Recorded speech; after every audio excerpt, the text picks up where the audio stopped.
you were a farmer in 1974, your hands cracked from years of working China's stubborn soil. The drought has lasted months now, the worst in decades, and your well has run completely dry. Your family needs water, so you take your shovel and begin digging deeper, hoping to strike the water table that feeds the ancient land around Mount Leah. The earth resists you, clay mixed with fragments of pottery. Nothing unusual for this region where countless generations have lived and died. But then your shovel strikes something different, not stone. Not the familiar feel of broken ceramic, but something that yields slightly under pressure while remaining firm. Something that feels almost like bone. You brush away the dirt with careful fingers and find yourself staring at a human face. Terracotta, fired clay the colour of dried earth. But the features are so lifelike they seem to watch you across an impossible span of time. The eyes are perfectly carved, the expression stern and alert, as if this buried head has been waiting patiently for someone to find it. You have just stumbled upon one of the greatest archaeological mysteries in human history. But what you've discovered in this moment, kneeling in the dust with dirt under your fingernails, is only the outermost guardian of secrets so profound that even today, 50 years after your shovel first touched that terracotta face, no one dares to fully uncover them. Tonight, you will journey into the deepest mysteries surrounding the tomb of China's first emperor, Qin Shi Huang. You will discover why a tomb that began construction in 246 BCE still holds secrets that modern science cannot safely unlock. You will learn why mercury levels in the soil around this site register over 100 times higher than normal, and why the central burial chamber remains sealed not by ancient locks or forgotten passages, but by modern fear and scientific humility. You will explore mysteries that deepen rather than resolve with each technological advance. Secrets that reveal themselves only to generate new questions, and an archaeological site so complex that our most advanced instruments can detect its wonders but cannot safely reveal them. The shovel in your hands has opened a doorway that leads not just into the past, but into the unknown. The Terracotta Army mystery. You stand now in the excavated pits that have been carefully constructed around your discovery. Climate-controlled halls that house over 8,000 terracotta warriors. The initial wonder of finding one buried head has multiplied into something far more overwhelming and mysterious. Row upon row of life-size soldiers stretch before you, each one unique, each one seemingly ready to march into battle at a moment's notice. As you walk among these silent armies, a truth begins to dawn on you that archaeologists still struggle to fully explain. No two faces are alike, not similar with minor variation, not family resemblances or regional types. Completely, impossibly unique. Each warrior has distinct facial features carved with such precision that modern forensic experts have concluded they represent real individuals.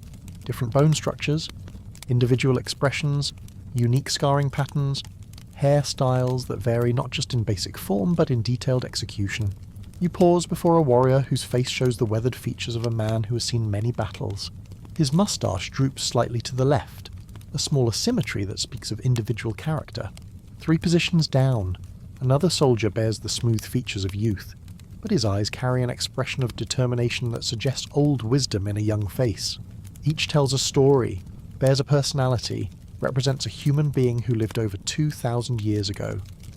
But here lies the first great mystery, in an age before photography, before the detailed anatomical studies that would emerge during the Renaissance, before any systematic method of capturing and reproducing individual human features.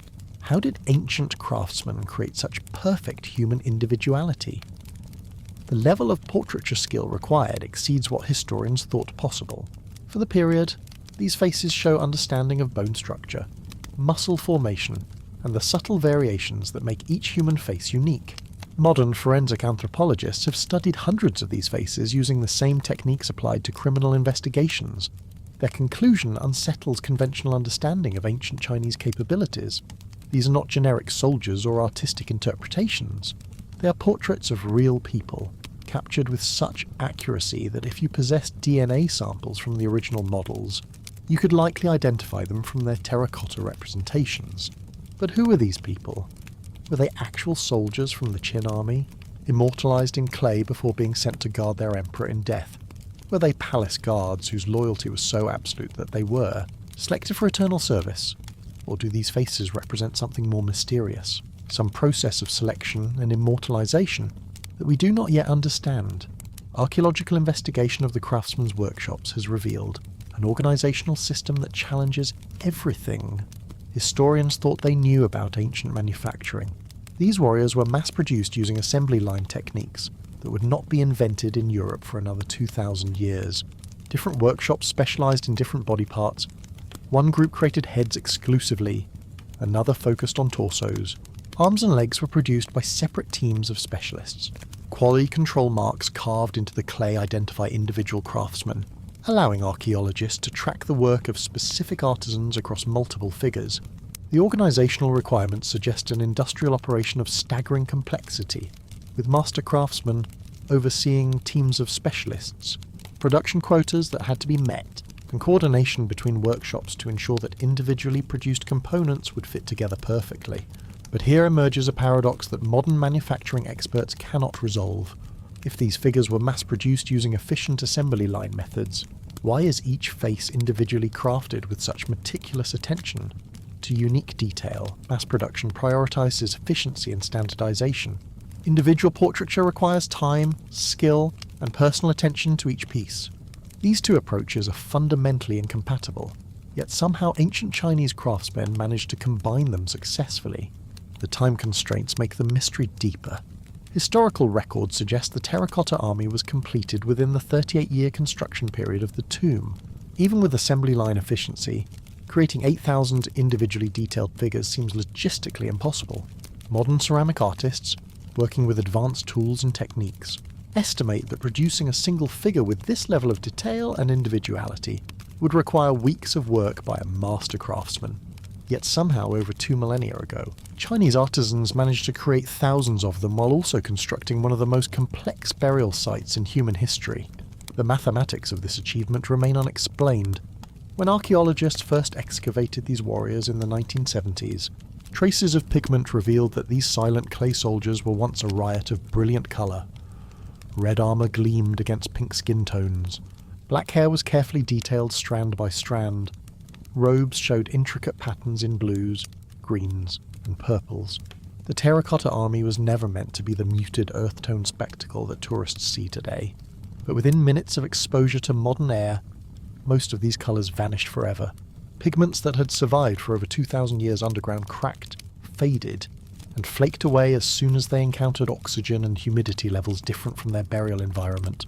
Archaeologists watched helplessly as centuries of artistic achievement disappeared before their eyes. Despite their best preservation efforts, you begin to understand that you are looking at ghosts of their former selves. The real terracotta army was an overwhelming visual spectacle that would have been almost impossible to witness without being moved to awe or terror. Thousands of life-size soldiers in full colour, arranged in precise military formation, creating a visual impact that no modern museum display can truly capture. But this raises a haunting question that has puzzled archaeologists since the first excavation. Why were these figures painted so elaborately if they were meant to remain buried forever in complete darkness? The level of artistic detail applied to colouring suggests they were meant to be seen, admired, possibly even worshipped. Who was the intended audience for this underground spectacle? Some scholars theorize that the colours had spiritual significance, that the terracotta army needed to appear lifelike in the afterworld where they would serve their emperor. Others suggest that the painting process was part of the ritual that gave these clay figures their supernatural power. Still others propose that the tomb was originally intended to be visited by the living before being permanently sealed. None of these theories fully explains why ancient Chinese artists would invest such enormous effort in details that no human eye was expected to see. The missing colours represent not just a lost aesthetic achievement, but a lost understanding of the tomb's original purpose and meaning. As you study the arrangement of these warriors, another mystery emerges. These figures are not randomly placed or organised for visual impact. They are arranged in precise military formation that matches actual Qin dynasty battle tactics described in ancient military texts. Archaeological analysis has revealed that the positioning follows strategic principles that would be effective in real combat. The vanguard units are positioned exactly where military doctrine would place them for maximum effectiveness. Support troops occupy positions that would allow them to reinforce frontline units efficiently. Command structures are positioned for optimal communication and control. Even the spacing between individual soldiers follows military manuals, allowing for weapon use while maintaining unit cohesion. The sophistication of this military arrangement suggests that whoever designed the Terracotta Army's positioning understood advanced battlefield tactics. But this precision raises more questions than it answers. Were these positions copied from an actual Qin military formation? Did the Emperor's army drill in this exact configuration, or was this arrangement designed specifically for supernatural warfare in the afterlife? The implications become more mysterious when you consider the context. These warriors were created to serve in death, not in life. Their strategic positioning suggests they were expected to fight actual battles in whatever realm awaited their emperor beyond death. But fight against what? What enemies did the first emperor expect to encounter in the afterlife that required such careful military? Planning ancient Chinese beliefs about death included the possibility of spiritual warfare, conflicts between different supernatural forces that could affect both the dead and the living. The Terracotta Army's strategic formation suggests that Qin Shi Huang was not just prepared for spiritual battles, but expected them to follow the same tactical principles as earthly warfare. This military precision transforms the Terracotta Army from an impressive artistic achievement into something more unsettling. These are not decorative guards or symbolic protectors. They are soldiers arranged for war, waiting in formation for battles that may still be fighting in dimensions we cannot perceive. The Mercury River, mystery beneath the Terracotta Warriors, deeper underground, lies a mystery that transforms ancient legends into scientific puzzles that modern technology can detect but cannot safely solve.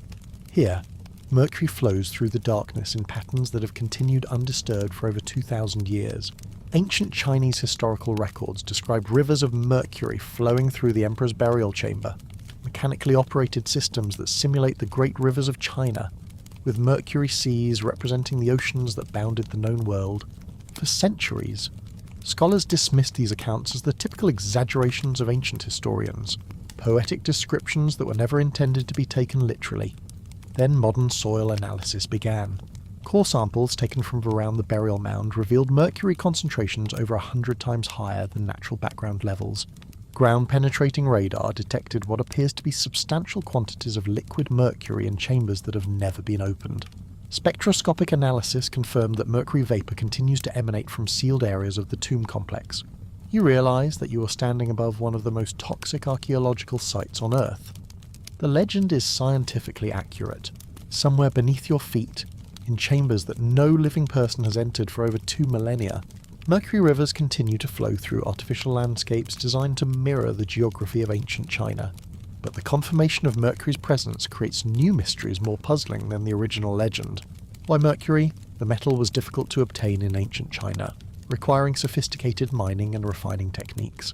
The quantities involved would have represented enormous expense and technical challenge. What purpose did these metal rivers serve beyond mere representation of earthly geography? Modern analysis reveals that mercury vapor has profound preservative properties. In sealed environments, mercury prevents bacterial growth, inhibits organic decay, and maintains stable atmospheric conditions. The tomb may be perfectly preserved inside, its contents maintained for over 2,000 years by an ancient preservation system more effective than modern museum techniques. The mercury that preserved the tomb's contents also makes excavation potentially catastrophic. Mercury vapor is highly toxic to humans, causing neurological damage, respiratory failure, and death in sufficient concentrations. Any attempt to open the sealed chambers would release mercury vapors that have been accumulating for 2 millennia. But the preservation problem goes deeper than immediate toxicity. The mercury system appears to be maintaining a delicate environmental balance inside the tomb. Temperature, humidity, atmospheric pressure, and chemical composition have reached equilibrium over centuries. Introducing modern air, with its different oxygen levels and contaminants, could trigger rapid degradation of whatever the mercury has preserved. You confront a paradox that has paralyzed archaeological investigation. The very system that has preserved the tomb's contents for over 2,000 years makes those contents impossible to safely retrieve. Every breath of modern air that enters the tomb could destroy what the mercury has protected.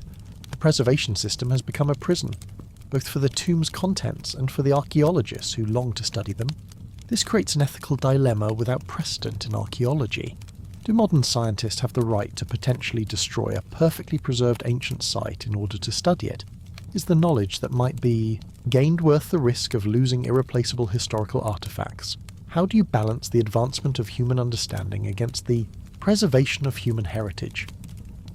Historical accounts describe the Mercury rivers as mechanically operated, flowing and circulating through some kind of ancient hydraulic system, rather than simply sitting in static pools.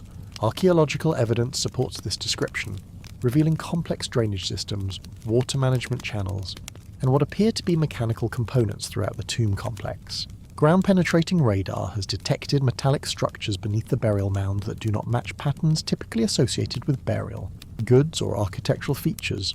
These anomalies suggest the presence of machinery, possibly the mechanical systems that operate the Mercury circulation. But after over 2,000 years, what could still be functioning? You begin to understand that the first emperor's tomb is not just a burial chamber, it is a machine, a vast mechanical system designed to operate autonomously for millennia. The Mercury rivers are not static decoration, but part of a dynamic system that continues to function according to its original design. But what power source maintains this circulation after all this time? Ancient Chinese engineering included sophisticated water wheels, gear systems, and hydraulic mechanisms, but nothing that could operate continuously for thousands of years without maintenance. Yet something appears to be maintaining the Mercury flow, the atmospheric balance, the preservation conditions that keep the tomb's contents intact. Some researchers theorize that the system is powered by natural forces, carefully channeled geothermal energy or underground water flow that drives mechanical components. Others suggest that the Mercury circulation is maintained by gravity and atmospheric pressure, a closed system that requires no external power once properly balanced. The most unsettling possibility is that the tomb contains technological principles that modern engineering does not understand. Ancient Chinese texts describe mechanical devices and engineering solutions that seem impossible, given what historians believe about ancient capabilities. The tomb's continuing operation suggests that some of these impossible technologies may have been real. The sealed chamber mystery. At the heart of all these mysteries lies the Emperor's burial chamber itself, a space that has remained sealed and unopened since 28 BCE, unlike the terracotta warrior pits, which were discovered accidentally and excavated out of necessity. The central burial chamber represents a conscious decision by modern science to leave the past undisturbed. You learn that the Chinese government has made an unprecedented decision in modern archaeology. They will not excavate the central burial chamber, not because they lack the technical capability, but because they choose not to. This is not superstition, bureaucratic caution, or lack of resources. It is scientific humility combined with philosophical wisdom. Current preservation technology cannot guarantee that whatever lies inside the burial chamber will survive exposure to modern atmospheric conditions. The moment the chamber is opened, oxidation begins. Organic materials begin to decay. Metals start to corrode. Colours fade. Textures change. Some discoveries can only be made once, and if the preservation conditions are inadequate, the knowledge gained will be accompanied by the irreplaceable loss of the artifacts that provided it. Chinese archaeologists have chosen to wait until preservation technology advances to the point where excavation can be conducted without risking the destruction of whatever lies within. They estimate this may take decades, possibly generations. The tomb has waited over 2,000 years. It can wait longer. This decision represents a revolutionary approach to archaeology, prioritizing preservation over immediate discovery. It acknowledges that the greatest archaeological treasures may be too valuable to risk losing for the sake of contemporary curiosity. It places the responsibility to future generations above the desires of present ones. Ancient historical records describe elaborate defense systems. Within the tomb, automatic crossbows rigged to fire at intruders, concealed pit traps, chambers that flood with mercury or poisonous gases, and mechanical devices designed to kill anyone who enters unauthorized. These accounts were long dismissed as dramatic exaggeration, but recent technological investigations suggest they may be accurate. Ground-penetrating radar and seismic analysis have detected anomalous structures within the tomb complex that are consistent with complexy. Mechanical systems, metallic objects positioned at regular intervals could be components of automatic weapons. Void spaces in unexpected locations might be concealed traps. Chamber designs that seem to serve no burial purpose could be part of an integrated security system. You realize that these are not just deterrents designed to frighten potential grave robbers. They are part of the tomb's preservation system. The danger is the preservation. The traps keep the tomb sealed, and the sealed tomb preserves whatever lies within. Security and conservation are integrated into a single system. Modern archaeological teams must consider the possibility that opening the tomb could trigger ancient defense mechanisms that are still functional.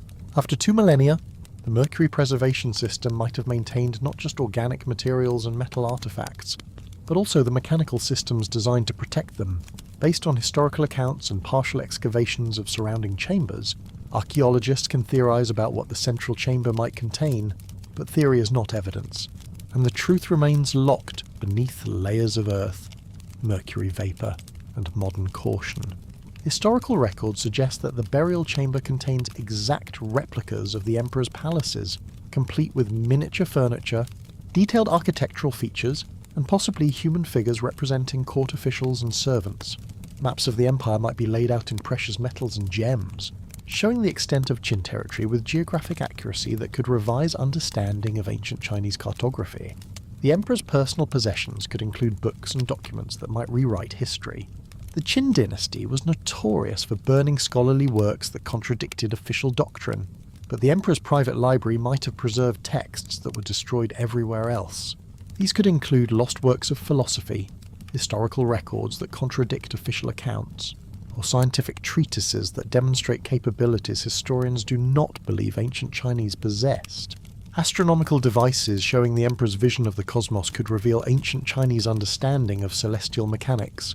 The tomb was designed as a microcosm of the universe, and its central chamber might contain mechanical models of planetary motion, star maps, or calendrical devices that demonstrate sophisticated mathematical and astronomical knowledge. The emperor's body itself, if preserved by mercury vapor, could provide unprecedented information about ancient Chinese medicine, diet, lifestyle, and possibly even the cause of death. Modern forensic analysis of a perfectly preserved ancient ruler could answer historical questions that have puzzled scholars for centuries, but these possibilities remain theoretical. The actual contents of the burial chamber might be completely different from what historical records suggest. More spectacular than current theories imagine, or disappointingly mundane compared to the legends that surround them. Recent research has led some archaeologists to propose that the emperor's tomb is not a static repository of ancient artifacts, but a living system that continues to function according to its original design. The mercury circulation, the drainage systems, the atmospheric controls, the preservation mechanisms are all working together to maintain perfect conditions for whatever lies at the centre.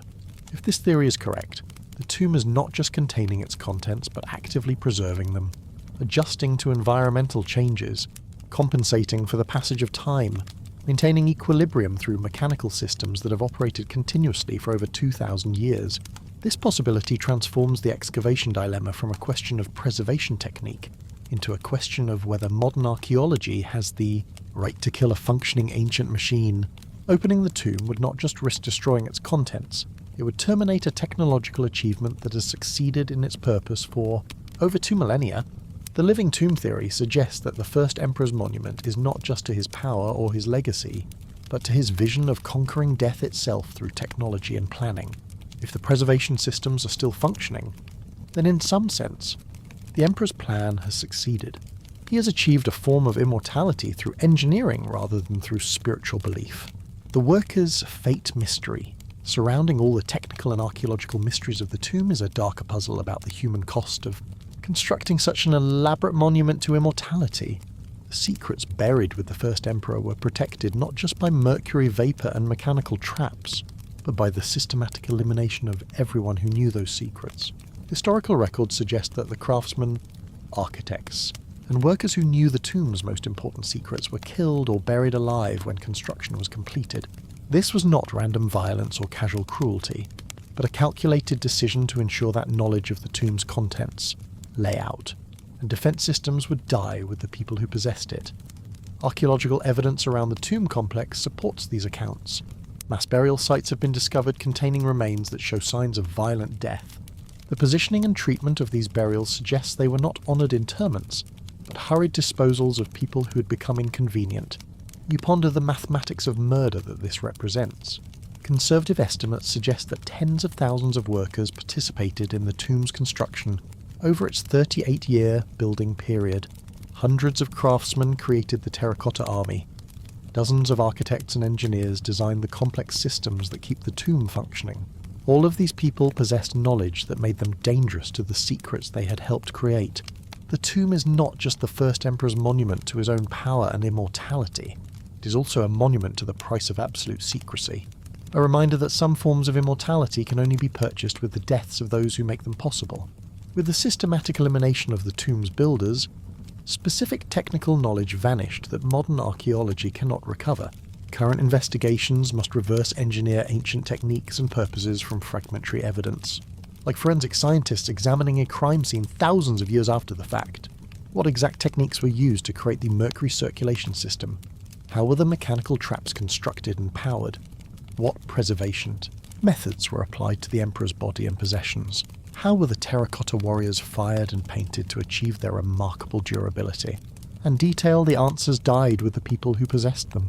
This knowledge gap is not accidental but intentional.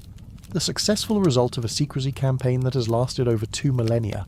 The very success of the operation to protect the tomb's secrets has become part of the mystery that surrounds it.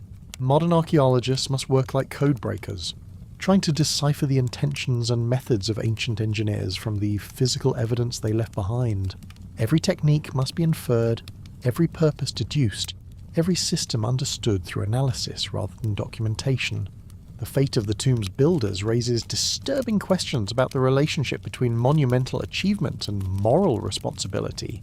The first emperor's tomb represents extraordinary artistic, technical, and organizational accomplishment.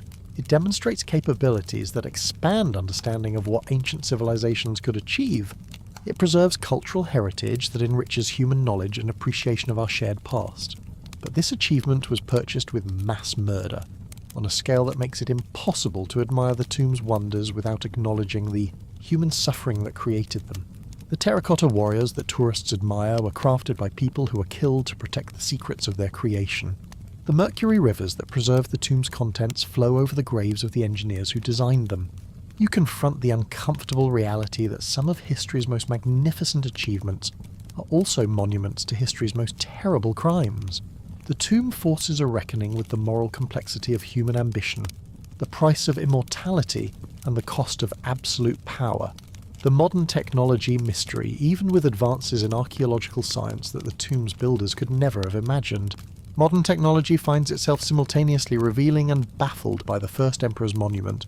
Each new analytical technique provides more information while generating more questions that cannot be answered. Ground-penetrating radar maps the tomb's internal structure but cannot interpret the purpose of what it detects. Satellite imaging reveals the full scope of the complex but not the meaning of its organization. Soil analysis confirms the presence of mercury but not the engineering principles that keep it circulating. 3D modelling creates precise representations of discovered artifacts, but cannot explain how ancient craftsmen achieved such precision without modern tools. Every modern technique reveals complexity that exceeds what historians believed ancient Chinese civilization could achieve. But complexity without explanation becomes mystery rather than knowledge. The more sophisticated the analysis, the more sophisticated the questions it generates about ancient capabilities. You realize that sometimes the most advanced technology is the technology that reveals how much it cannot understand. Modern science can detect the presence of marvels, but not always comprehend the principles that created them. Recent analysis has revealed that some aspects of the tomb's construction exceed current engineering capabilities, rather than simply matching them. The precision of the terracotta warriors' manufacturing suggests quality control systems more sophisticated than many modern production facilities. Achieve? The durability of the mercury preservation system surpasses the longevity of most contemporary preservation technologies. The integration of multiple complex systems into a single functioning whole demonstrates systems engineering that few modern projects accomplish successfully. This creates an uncomfortable reversal of expected historical progression. Instead of revealing how far human civilization has advanced beyond ancient capabilities, investigation of the tombs suggests areas where ancient achievement exceeded modern performance. The first emperor's engineers solved problems that contemporary engineers still struggle to address. Chinese authorities and international archaeological organizations have concluded that excavation of the central burial chamber should wait until preservation technology advances sufficiently to guarantee the safety of whatever lies within. Current estimates suggest this may take decades of development in material science, environmental control, and artifact preservation. The tomb has demonstrated that it can wait. Its preservation systems have maintained their contents for over 2,000 years. The patience that protected these secrets through dynastic changes, foreign invasions, political revolutions, and technological transformation can extend to accommodate the additional time needed to develop adequate preservation methods. This decision represents a profound change in archaeological philosophy. Rather than racing to excavate sites as quickly as possible, the tomb encourages a more patient approach that prioritizes preservation over immediate discovery. It suggests that some knowledge is too valuable to risk losing for the sake of contemporary curiosity. The waiting game also acknowledges that future generations may be wiser, more technically capable, and more worthy of the responsibility that comes with accessing irreplaceable historical treasures. By choosing not to excavate, current archaeologists accept the humbling possibility that they may not yet deserve to know what the tomb contains. The eternal mystery, you stand now where you began, above the unopened tomb of China's first emperor, but your understanding has been transformed by the journey through mysteries that modern science has revealed but cannot solve. Below your feet, mercury rivers continue their ancient circulation in chambers no living person has seen. Mechanical systems maintain their patient operation according to designs that died with their creators. Preservation technologies that surpass modern capabilities continue their millennia-long task of protecting secrets that may never be revealed. The tomb of Qin Shi Huang challenges fundamental assumptions about the relationship between knowledge and wisdom, between discovery and understanding, between curiosity and responsibility. It presents mysteries that are more valuable unsolved than the solved, secrets that are worth preserving intact rather than satisfying our desire to know them. Perhaps this is exactly as it should be. The first emperor designed his tomb to inspire awe and fear, to demonstrate power that transcends death, to create mysteries that would endure for thousands of years. In choosing not to excavate the central chamber, modern archaeology honours that original intention while preserving the mystery for future generations, who may be better equipped to appreciate and protect what lies within. The decision to leave the tomb sealed represents a form of wisdom that our technology-obsessed age rarely demonstrates. It acknowledges that some forms of knowledge can only be preserved by choosing not to possess them, that some secrets are too precious to risk losing in the act of discovery. The Emperor's tomb is not a static repository of ancient artifacts, but a living mystery that continues to generate new questions with every technological advance. Each answer reveals multiple new puzzles. Each discovery deepens the enigma.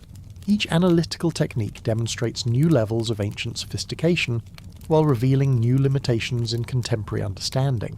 This dynamic quality transforms the tomb from a historical site into something more complex and challenging. It is simultaneously an achievement of ancient engineering and a critique of modern assumptions, a monument to human capability and a reminder of human limitation, a preservation of the past and a question posed to the future. The tomb continues to function according to its original purpose, which was not just to house the dead emperor but to create enduring mystery. By that measure, it has succeeded beyond any reasonable expectation. After over 2,000 years, it remains mysterious, continues to confound experts, and generates awe in everyone who encounters it. Somewhere beneath the spot where you stand, in chambers filled with mercury vapor and protected by ancient defenses, the body of the man who unified China rests surrounded by wonders that may exceed anything yet discovered in his tomb complex. His mercury rivers flow through artificial landscapes that mirror the geography of his empire. His terracotta armies maintain their eternal vigil in formation that could still be effective in supernatural warfare. His secrets remain as carefully protected as they were on the day his tomb was sealed. The first emperor claimed that he would rule forever, that his dynasty would last 10,000 generations, that his power would transcend the boundaries of life and death. His dynasty collapsed within decades of his death, but his tomb has achieved the immortality he sought for his reign. It continues to demonstrate his power, to command respect and fear, to generate wonder and mystery that grows rather than diminishes with the passage of time, in choosing to preserve rather than excavate, to protect rather than expose, to maintain rather than satisfy curiosity. Modern archaeology has become an unwitting participant in the Emperor's plan for immortality. The tomb's greatest secret may be that it has transformed everyone who encounters it into guardians of its mysteries, protectors of its secrets, servants of its purpose. You realize that some mysteries are profound enough to outlast empires, and some secrets worthy enough to remain secrets for all time. The first emperor's tomb represents both the achievement of ancient ambition and the wisdom of modern restraint, the power of human curiosity and the greater power of human responsibility. Sleep now, knowing that beneath the patient earth, ancient systems continue their work of preservation and protection, maintaining secrets that connect the present to the past while pointing toward a future when humanity may finally be ready for the knowledge that waits in darkness. The mystery endures, as it was designed to do, as perhaps it should always do.